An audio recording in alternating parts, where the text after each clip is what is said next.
This is the Chris Stigall Show. Hey, welcome back. Glad to have you along today. You know that tariffs, I believe, in my opinion, the subject of tariffs, Donald Trump's Article 2 powers, I believe, any president's Article 2 powers include tariffs, and I think to great effect, President Trump has used tariffs. He agrees. Over the weekend in the Wall Street Journal, he wrote an open editorial, "My tariffs have brought America back," and he lays out the case. What he doesn't say is one of the things that I think is the most important and significant, is that his tariffs have done a great deal to impede the work of the bad actors globally that mean us harm and are certainly no friend to us in this hemisphere.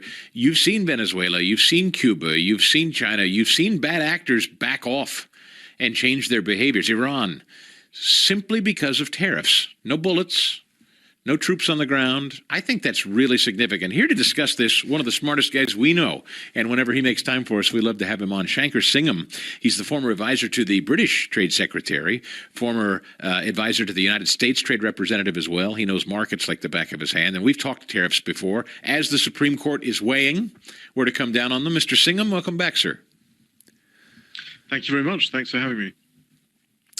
Your sense of it, again, the last time we talked about tariffs, I know you shared much of the view that they weren't necessarily a net negative. And I also understand why people are hostile toward them, conservatives here domestically. But I don't think anyone can argue President Trump has used these to great effect, again, without any kind of military action, which I think is not a small matter.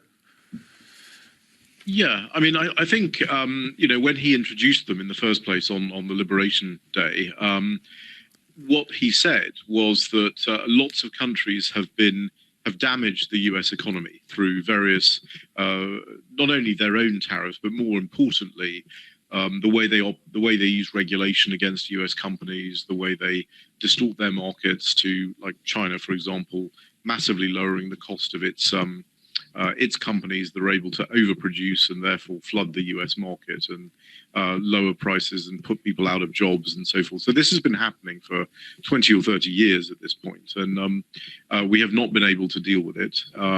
He has sort of decided that we're going to follow a different path, and the path that he's followed is actually causing some of those countries to change some of those policies, and a lot of particularly regulatory policies that have been sort of, enshrined in stone and you're not allowed to talk about them.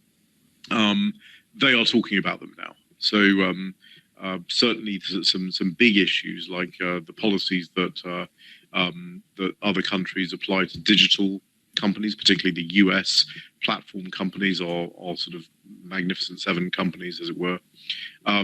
Many countries sort of treat these companies like ATM machines. I mean, they're basically fining them and operating digital policies and competition policies that are completely irrational and are clearly designed to damage only US companies. So a lot of those policies are now, are now in play. I mean, they're certainly, we can hopefully we'll have some good results and some changes from those countries. I was testifying to Congress in December about Korea in particular, but these are across the board.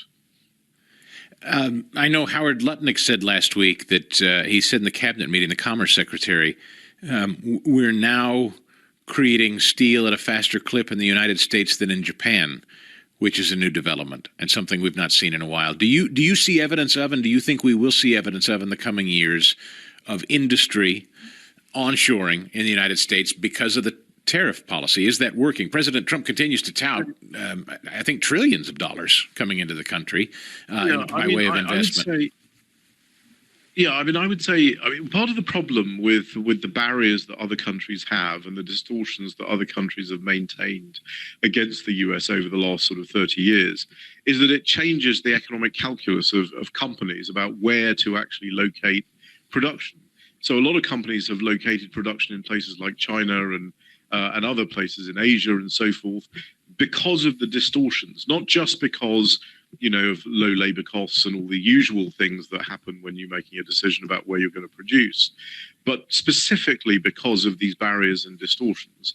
So I think eliminating those distortions means that a certain amount of production will come back to the US, or a certain amount of production when a business is deciding where it's going to locate a factory, may locate a factory in the US as opposed to offshoring it somewhere to take advantage of those distortions and so on. So while I wouldn't say that the deficit is always and everywhere a bad thing, because I don't think that is the case, what I would say is that if the deficit is caused by distortions in other countries, leading to overproduction, limiting the ability of US companies to reach those markets, then it's the distortions that we need to attack. And there's no doubt that US exports into other countries are damaged by these barriers and distortions. And there's no doubt that imports into the US are artificially increased as a result of those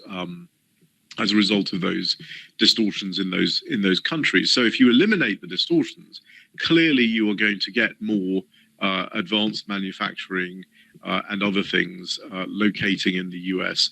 And more importantly, you're going to be producing at an economic level that makes sense, as opposed to overproduction, which is what we particularly saw in steel. One of the reasons that Japan and China and so forth produce so much steel is because of all the barriers and distortions in their markets and the lack of competition.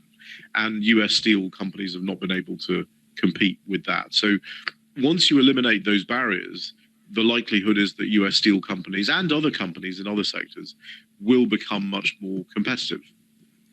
And also, I just think the COVID era, in my view, I don't know if corporate America looks at it this way, or people that are headquartered here but make things elsewhere. Is there any thought to the supply chain and the precarious place we found ourselves in the COVID era? I mean, we were sitting ducks in so many ways, particularly when it came to things like pharmaceuticals and other things that we needed. I think we learned for the first time, gosh, if there's a problem in the supply chain, we're up a creek. How important from a domestic security point of view is it that we start making things here at home? Yeah, I mean, I think what we learned in COVID was that we did not know, as you said, we did not know where, even at the level of the second or third tier of the supply chain. So the person who's supplying the input into the product that is then used by the US company or the Western company, for example, we didn't really know where the third and fourth suppliers actually were. We didn't even know who they were. And that meant that our supply chains were not resilient at all. It also meant that we didn't really know where particular products were being overproduced in certain places because of these distortions and so forth. So I think we need to be much more resilient in how our supply chains operate. And now there is a lot of technology actually that enables us using things like digital trade corridors and product passports and so forth, that we can know exactly where things originated. And I think it's going to be very important to make sure that we aren't exposed in those supply chains to bad actors.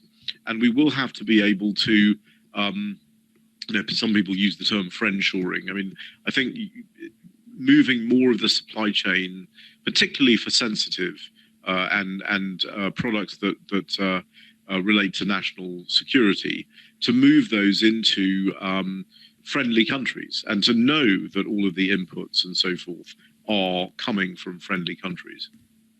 This is a big question. I've got about a minute to go, so I'm sorry to ask something so big with such a short amount of time. But the digital landscape, be it digital currency or AI, obviously it's going to play an outsized role in our future. What can we or should we do about it? Is it important that we have our hands on it, or just kind of allow the marketplace, we back out of it and just let it rip? Well, with respect to things like AI, I think there are tremendous opportunities that come from AI to reduce costs and to make people more productive and so forth. But I don't think we should be afraid of it. At the same time, I always tell younger people that you're not going to lose your job to AI. You're going to lose your job to someone who knows how to use AI. So it's really important that we train our kids and our workforce on how to actually use it, and generally using it to speed up the processes is the better way of using it. With regard to some of the other issues that you mentioned, the sort of digital currency and so forth. I mean, there is a major distortion. I mean, this is a big topic to open up now, but there is a major distortion in the fiscal sector that we can't, get away from. We have unlinked money as a measurement of wealth creation from its actual value, and that is a problem. And that fiat money has created a significant distortion. And it may well be that digital currencies and other measures like this will introduce more competition into the financial system, which will be no bad thing. Well, we're going to have you back to talk in more detail about that throughout the year, and as time goes on, we value your insights so much. Shanker Singham, thank you very much for your time today. Please come back and see us soon. Absolutely, would love to.